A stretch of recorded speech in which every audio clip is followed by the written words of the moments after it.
जिनकी वजह से बीजेपी 2024 में हार सकती है लोकसभा चुनाव, जिनमें सबसे पहली गलती है किसान विरोधी 3 काले कानून लागू करना। हम आपको बता दें, केंद्र की भाजपा सरकार ने 2020 में लॉकडाउन का फायदा उठाते हुए किसान विरोधी 3 काले कानून संसद में पेश किए थे। बीजेपी सरकार को पहले से ही पता था कि यह कानून किसान विरोधी है। इन 3 काले कानून से पूंजीपतियों को फायदा होने वाला था, जबकि किसानों को सीधा नुकसान हो रहा था। सरकार को लगा कि लॉकडाउन में किसान ना तो आंदोलन करेंगे और ना ही कोई धरना देंगे, लेकिन जिस दिन यह 3 काले कानून संसद से पारित हुए, उसी दिन से किसानों ने इनका विरोध करना शुरू कर दिया था। तीनों काले कानून का विरोध करने वाले ज्यादातर किसान पंजाब, हरियाणा और राजस्थान के थे। जब किसानों को अपना बर्बाद होता हुआ भविष्य दिखाई दिया, तो किसानों ने बिना लॉकडाउन की परवाह किए दिल्ली की ओर कूच करना शुरू कर दिया था। किसानों की एक ही मांग थी कि ये तीनों किसान विरोधी काले कानून वापस लिए जाए। सर्दी, गर्मी और बरसात में किसानों ने सड़कों पर लगभग 1 साल तक आंदोलन किया। आंदोलन करते वक्त कई सारे किसान शहीद भी हो गए थे, लेकिन केंद्र में बैठी किसान विरोधी सरकार ने काले कानून वापस नहीं लिए थे।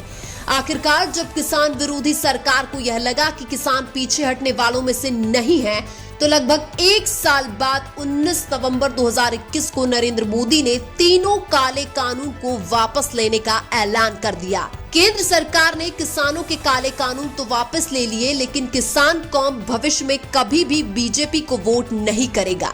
इसलिए 2024 में इन काले कानून का प्रभाव देखने को मिलेगा और किसान बीजेपी को सत्ता से बाहर भी कर सकते हैं। इसके बाद दूसरी सबसे बड़ी गलती है महिला पहलवानों के साथ अन्याय करना। हम आपको बता दें, ओलंपिक में मेडल जीत चुकी भारत की महिला पहलवानों ने बीजेपी के सांसद ब्रजभूषण पर यौन शोषण का आरोप लगाया था। महिला पहलवानों की मांग थी कि अपराधी ब्रजभूषण को सांसद के पद से हटाया जाए और उनको गिरफ्तार किया जाए।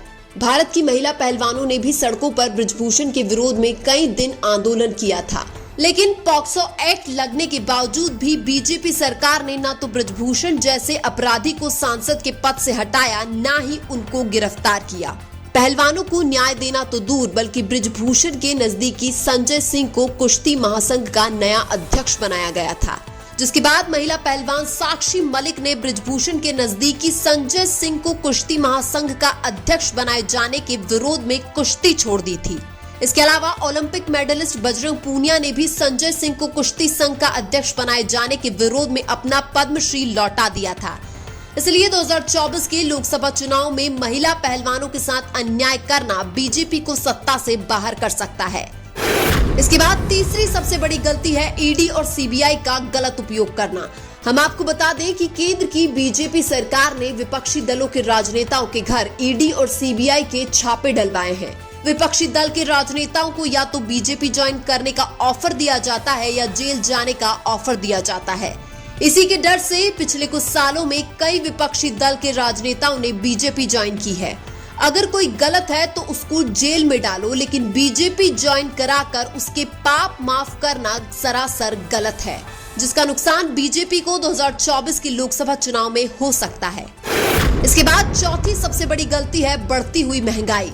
हम आपको बता दें, देश में महंगाई बहुत तेजी से बढ़ रही है, लेकिन बीजेपी महंगाई कम करने का कोई भी उपाय नहीं कर रही है।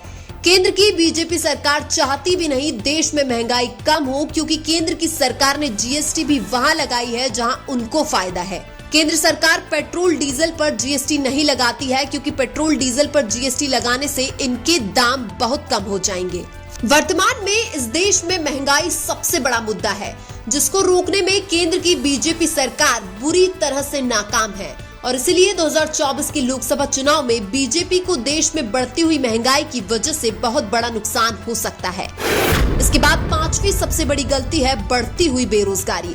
हम आपको बता दें, भारत के प्रधानमंत्री नरेंद्र मोदी ने हर साल 2 करोड़ रोजगार देने का वादा किया था, लेकिन सच्चाई सबके सामने है। केंद्र सरकार हर साल ना के बराबर रोजगार देती है। रेलवे की एक वैकेंसी को पूरा होने में 5 साल लगा देती है। 2019 में आई ग्रुप डी और एनटीपीसी की वैकेंसी अभी तक भी पूरी तरह से कंप्लीट नहीं हुई है।